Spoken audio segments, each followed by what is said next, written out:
मैंने बकरी की गिनती की, मैंने भैंस की गिनती की। अब संजोग से लोकसभा में आया हूं तो वो आंकड़े की गिनती करनी पड़ती है। Fiscal deficit, revenue deficit. अब मेरे जैसा आदमी उसमें उलझ जाता है कि बकरी गिनूं कि भैंस गिनूं कि डिफिसिट गिनूं। यहाँ आके डेफिसिट गिनो, वहां बाद में गिनो।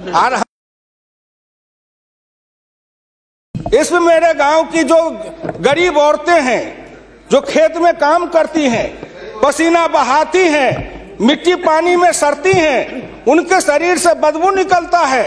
जीवन में कभी एक बार भी उनको लक्स और कौन रेक्सोना साबुन, कौन ये लिपस्टिक पाउडर, ये छूने का देखने का अवसर नहीं मिलता है। क्या उसकी दुनिया को इन्होंने देखा था? मैं उन्हीं से पूछना चाहता हूं। अब तो बड़ी बड़ी बात करते हो, आगे दिन पीछे गए, गुरु से किया न है तब पछतावा होत क्या, चिड़िया चुग गई खेत।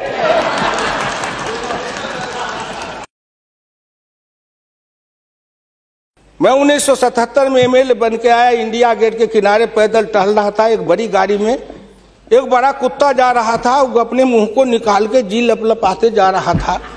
मैं गांव का आदमी खड़ा होकर सोचने लगा, कुत्ता जरूर कुछ कह रहा है। मैं एमपी था, कभी दिल्ली देखा नहीं था। मेरे अंदर से आवाज आई कि कुत्ता कह रहा है क्या है, तू गांव का किसान, गरीब, मजदूर, पिछड़ा, दलित, तू क्या जन्म लेके करने आया है? तुझसे मैं सौभाग्यशाली हूं। देख, मैं ठंड गर्म गाड़ी में बैठा हूं, केक खाता हूं, ऑमलेट कटलेट खाता हूं, गद्दे पर सोता हूं। तुमने देखा हिंदुस्तान, तुमसे अच्छा मैं हूं।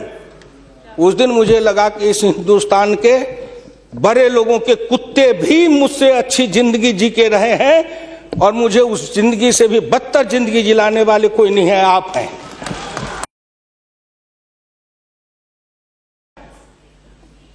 क्या हिंदुस्तान के पिछड़े और दलित समाज के लोगों ने अपराध किया था कि उसमें जन्म लिया? किसी ने भगवान के यहां दरखास्त दिया था कि मुझको तेली बना दो, मुझको लोहार बना दो, मुझको कुर्मी बना दो, मुझको कहार बना दो, मुझको अहिर बना दो, मुझको कलवार बना दो? कोई दरखास्त देके तो नहीं आया।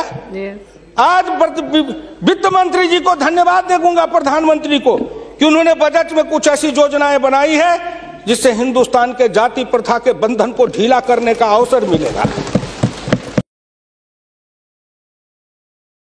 हिंदुस्तान के गांव के गरीब पिछड़े दलितों ने मिलकर कन्याकुमारी से कश्मीर तक, कामरूप से द्वारका धाम तक, इस आसान के साथ आपके शब्दों में, जिनको आप अपने ऑफिस के आगे चाय की दुकान खुलवा रहे थे, वो चाय की बेचने वाला, रेल के फुटपाथ पर पानी पिलाने वाला गरीब निर्धन, जिनकी मां मजदूरनी का काम करती थी, ऐसे के बेटा को भारत के प्रधानमंत्री की कुर्सी पर बैठाया कि नरेंद्र मोदी आएगा, भारत का प्रधानमंत्री बन जाएगा, गांव गरीब किसान मजदूर के भाग्य चमक जाएगा।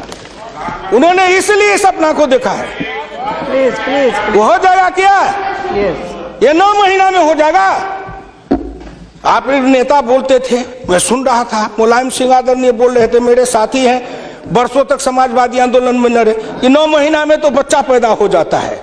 मैंने कहा कितनी वैज्ञानिक बात कर रहे हैं, ये तो वैज्ञानिकता है, प्रकृति का नियम है, 9 महीना में बच्चा पैदा होता है। लेकिन जो बच्चा पैदा होता है, क्या वो बच्चा 9 महीना में फिर बच्चा पैदा कर देगा क्या?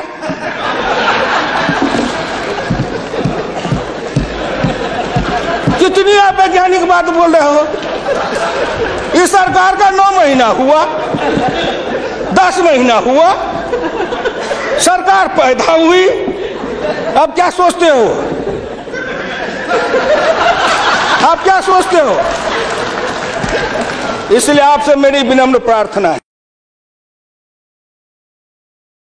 कहीं पर निगाहें, कहीं पर निशाना, न कुछ मिले तो कुछ कहिए, ना कुछ मिले तो विरोधी में गए तो कुछ न कुछ तो कहना है ना, नहीं तो दुनिया कैसे देखेगी कि विरोधी का काम कर रहे हैं।